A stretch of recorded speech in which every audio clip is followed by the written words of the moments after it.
चलो आज एक छोटी सी रोमांचक डरावनी कहानी सुनते हैं जिसे मैं मेरे दादाजी से सुना था।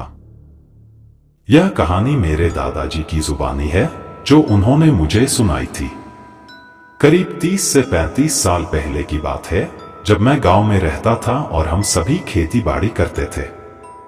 उस समय हमारे गांव में न तो ठीक से रास्ते थे न ही बिजली। एक दिन मेरे एक दोस्त की शादी थी जो हमारे गांव से 10 किलोमीटर दूर दूसरे गांव में थी। मेरे पास एक साइकिल थी जिसे लेकर मैं दिन के समय ही निकल गया, हालांकि शादी रात में थी।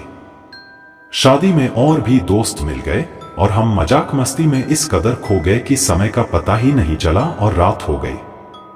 शादी खत्म हो चुकी थी और अब हम 4 से 5 दोस्त साइकिल लेकर धीरे धीरे अपने अपने गांव लौट रहे थे।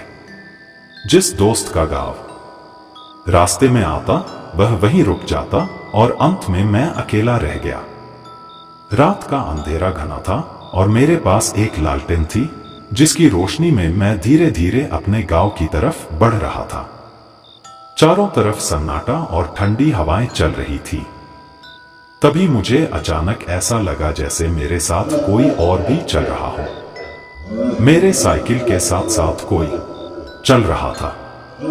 जब भी मैं साइकिल चलाना बंद करता वह भी रुक जाता। मुझे बहुत डर लगने लगा।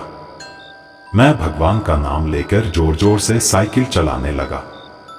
आखिरकार मैं किसी तरह अपने गांव की सीमा में प्रवेश कर गया।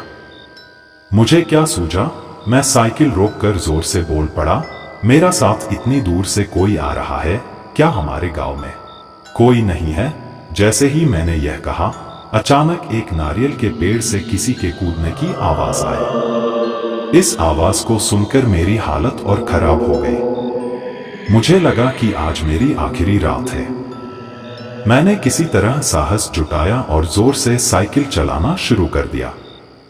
अब तो मुझे चारों ओर से अजीबोगरीब आवाजें सुनाई देने लगी, जैसे कोई झगड़ा हो रहा हो। हवाएं तेज चल रही थी और मुझे पीछे मुड़कर देखने की हिम्मत नहीं हो रही थी। किसी तरह मैंने अपने गांव में प्रवेश किया और एक घर के पास साइकिल ठोक दी। साइकिल को जोर से ठोकते ही मैं बेहोश हो गया। घर के लोग बाहर निकले और मुझे होश में लाने के लिए मुझ पर पानी डाला। मेरी हालत देखकर उन्होंने मुझसे पूछा कि क्या हुआ था। धीरे धीरे और लोग भी जमा हो गए। मैंने हिम्मत जुटाकर सारी बात बताई। मेरी बात सुनकर वहां मौजूद एक बूढ़े आदमी ने गंभीर स्वर में कहा, बेटा, तुम्हें किसी अपने ने ही बचाया है, नहीं तो जो तुम्हारे साथ आ रहा था वह तुम्हें बड़ा नुकसान पहुंचा सकता था।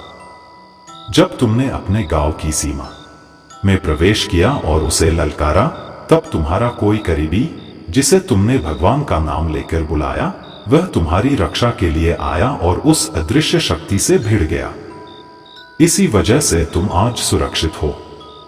उन बुजुर्ग की बातें सुनकर मैं और भी सन्न रह गया। उस रात का अनुभव मैं आज भी नहीं भूल पाया हूं।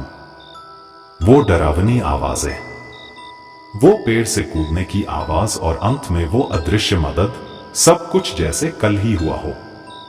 अब जब भी मैं रात के सफर के बारे में सोचता हूं तो मेरे रोंगटे खड़े हो जाते हैं। लेकिन साथ ही यह एहसास भी होता है कि किसी अनजानी ताकत ने मेरी रक्षा की थी, जो शायद कोई अपना ही था। इस कहानी को मैं दादाजी से सुनकर बहुत बार सोचता हूं, हमारी दुनिया में कई ऐसी शक्तियां हैं जो हमारी नजरों से दूर होती हैं, लेकिन सही वक्त पर वे हमें बचाने के लिए सामने आती हैं। कभी कभी डर के पीछे भी एक सुरक्षा का घेरा होता है जिसे हम समझ नहीं पाते।